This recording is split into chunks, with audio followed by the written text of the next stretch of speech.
Merhaba arkadaşlar. Yeni bir Kimdir videosu ile karşınızdayız.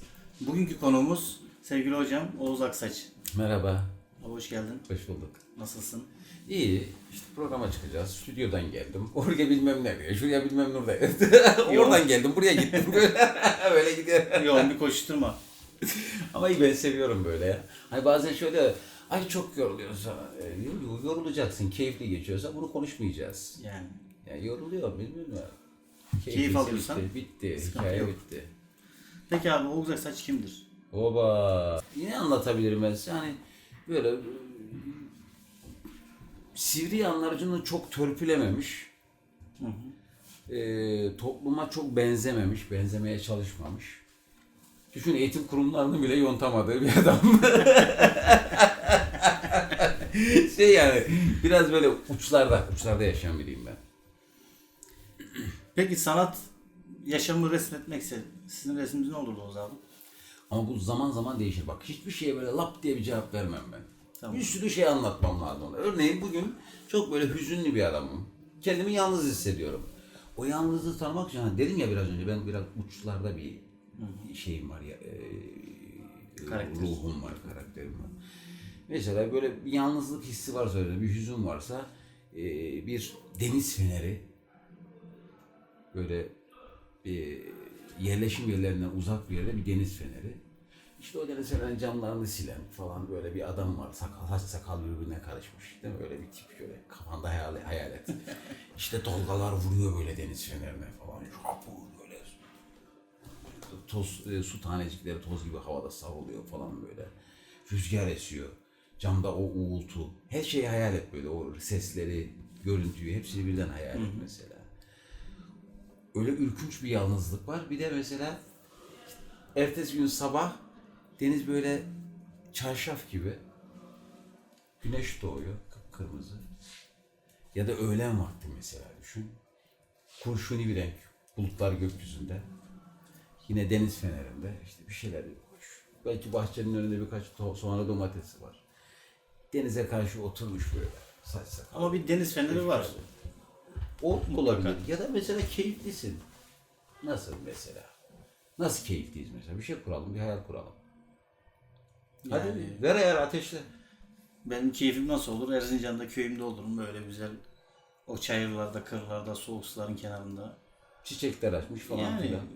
oralarda Böcekler büyüdük. ötmüş. Hayalimiz de direkt oralara gidiyor. Mesela bir kuş ötüyor, tamam mı? Dalında bir kuş ötüyor, birkaç kuş hatta. O kuşların birbiriyle olan dansı, ötmesini şekle dökebilir misin mesela? Öyle bir çizeceksin ki o ötüyor olacak. Mesela kuş şöyle dururken ötmüyordur. Şöyle boynunu uzatmış ötüyor gibi, değil mi? O ötüş, o aslında bir ses getiriyor sana. Aslında onu görürken bir ses duyuyorsun.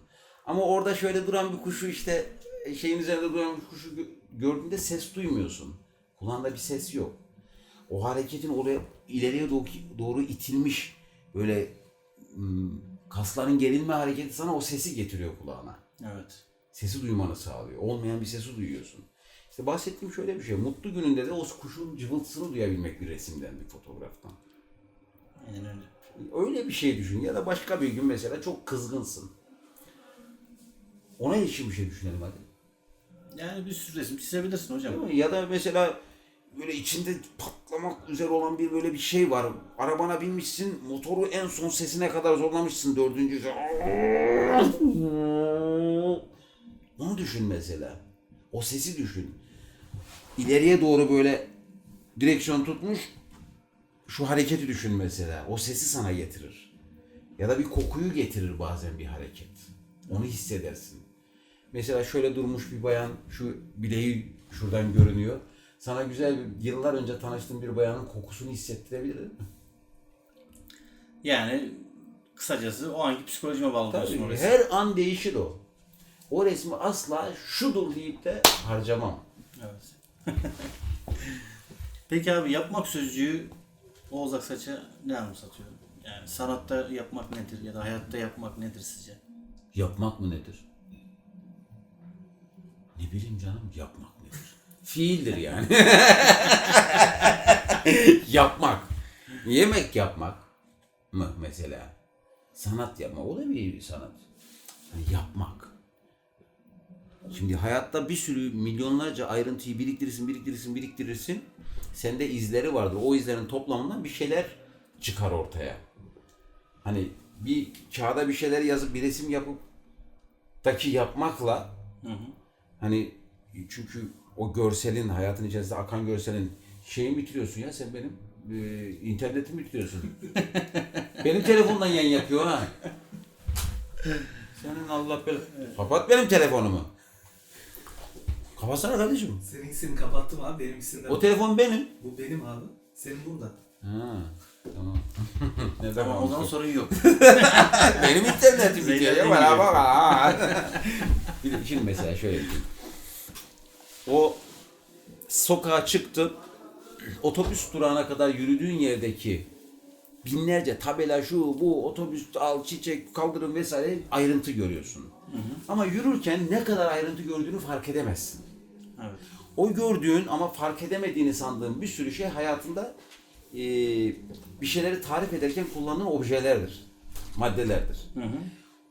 Onu yemek yaparken, resim yaparken, müzik yaparken her zaman başka bir şeyini düşünerek o resmi ya da şeyi yapıyorsun. O yapmak eylemi hepsinde ortak özellikle fiil. Ama onun dışında bir kökü ve bağı var. Bir geçmişi var. Aslında yaptığın şey o anda ürettiğin bir şey değil.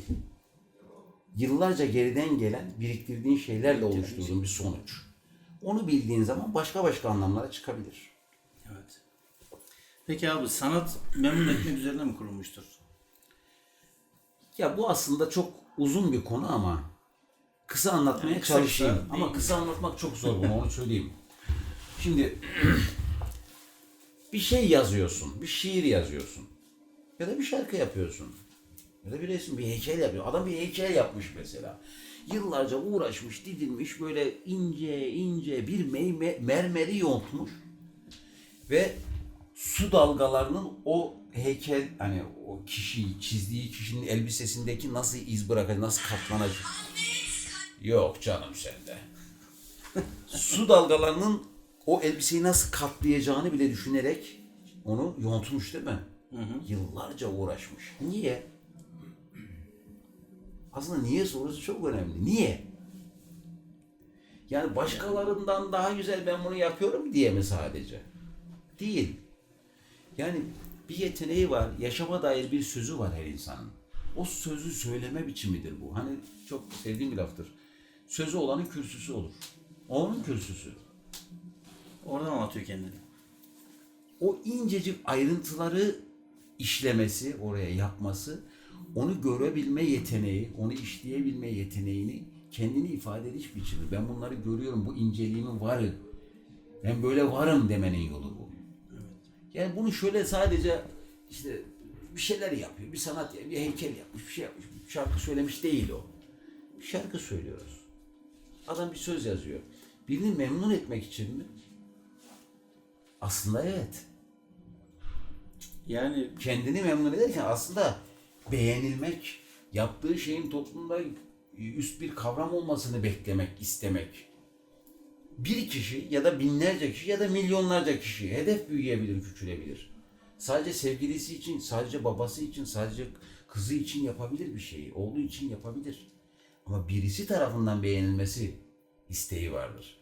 Şimdi gittiniz çok güzel bir manzara, böyle bulutlar falan filan, gökyüzü, kuşlar, böcekler, böyle garip bir, çok müthiş bir manzara var. Yanınızda paylaşabileceğiniz birisi olmadığı zaman bir süre sonra hiçbir anlamı kalmıyor. Beraber paylaşacağınız, o güzelliğin içerisinde beraber var olacağınız bir ikinci, üçüncü, bininci kişiye bazen ihtiyaç duyarsınız. aynen. Sanat böyle. Beğenilmek üzerine mi? Evet, beğenilmek üzerine. Bir ya da bin ya da milyar. Hedef büyüyebilir. Beğenilmek üzerine. Çünkü estetik bir dil var ya, ne yapıyoruz? Estetik bir dille, estetik bir biçimle hayatı yeniden yorumluyoruz. Niye yeniden yorumluyoruz? Ya basit bir anlamı var ki zaten hayatın. Çok da basittir hayatta her şey. Çok basittir. Biz karmaşık yollarla anlatarak çok büyük bir şeymiş gibi göstermeye çalışırız ve o çok büyük bir şeyi biz algılıyoruz, görüntüsü üretmeye çalışırız. Yine kendindeki tatmin var orada. Yine bir bencillik var, yine garip bir şey var. Yine bir ben duygusu var. Evet. Ama totaline baktığın zaman çok basit bir şeyi estetik bir dille yeni bir ifade ifadeyle, yeni bir yerden tanımlama isteği duyuyoruz. O aslında insanlık kavramını yukarıya doğru böyle iten, taşıyan bir şeydir. O yüzden evet.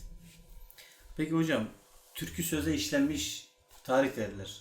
Bu tarihi taşıyıcılar olarak yani sizce bir ağırlığı var mı? Yani onu türküyü yapanlar düşünsün, bana ne? Yani şimdi türküyü yapan adam için o söz önemli. Ama onu söyleyip devam ettirip taşıyan adam için ben onu beğendim ve söyledim. Benim hayatımda olmak zorunda, ben öyle yaşamak zorunda değilim ki.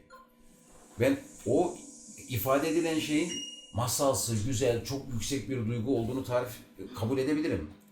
Ama kabul ettiğim şey gibi yaşamak zorunda değilim. Ama üreten adam onun öyle olmasını düşündüğü için üretiyor. O zaman ondan onu bekliyorlar. Sen böyle söylemişsin ama başka türlüsün falan.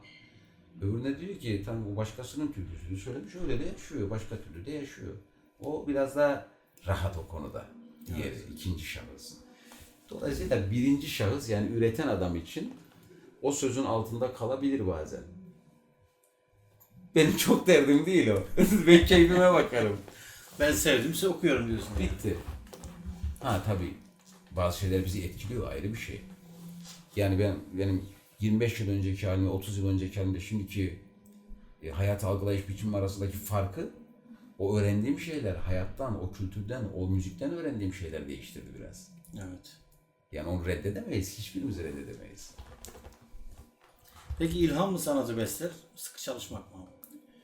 Sıkı çalışmak olmadan istediği kadar ilham gelsin. Şimdi çok kitap okumamışsan, çok ortamda bulunmamışsan, çok hani değişik kelimelerle hayatı tanımlama yeteneği edinebileceğin ortam ya da koşulları üretmemişsen, donanımlar üretmemişsen ilham gelip sana ne söylettirecek? Bir gözlem yeteneği lazım, bir hayatın içerisine girmek lazım, bir samimiyet lazım, bir donanım lazım. Hepsinin birleşkesi. Onun üzerine ilham geldiği zaman iş Önce bir birikim olacak. Ondan sonra donanımın olmadan ilham sana ne yapsın? Sihirli değnek değil o yani. Evet. Peki abi son olarak son sözlerini alalım. Ölüyor muyum ne? Ölmüyorsun ama çok açsın. Çok yorgunsun. Seni fazla Son sözlerim var. yani sanat için. Size bir şey söyleyeyim mi Sanatçı dostum? Bak arkadaşlar. sana bir şey söyleyeyim. Şöyle söyleyeyim sana. İnsanlar hep böyle en son söz böyle baba laflar edip böyle ortama hop ben nasıl söyledim ama tribinde olmak istiyorlar ama ben öyle değilim. Ben de öyle bir şey yok. Yani böyle son sözüm çok anlamlı olsun, mesajlar vereyim falan değil. Benim tek mesajım hayatta, bütün hayatımın kurgusu mutlu olmak adına. Mutlu olduğun anların toplamı hayattır. Doğru mu? Evet. Mutlu olacağız. Herkese mutluluk diliyorum. Daha ne diyeyim? Yani. Sen gidin Allah'ından bulun. Bugünkü yayınımızın sonuna geldik arkadaşlar. Yeni Görüşmek Kimdir üzere. videolarını takip etmek için kanalıma abone olmayı unutmayın. Hoşçakalın. Hoşçakalın.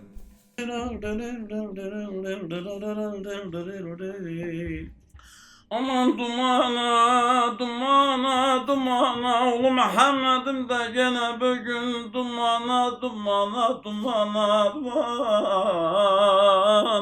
dumana.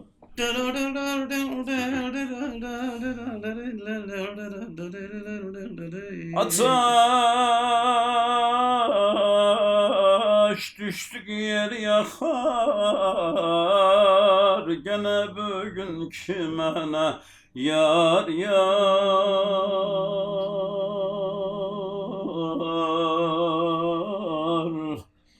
hayınsın yar yar. Bir kara kaşın, bir kara gözün değerim yamarına. Bir kara kaşın, bir kara gözün değerim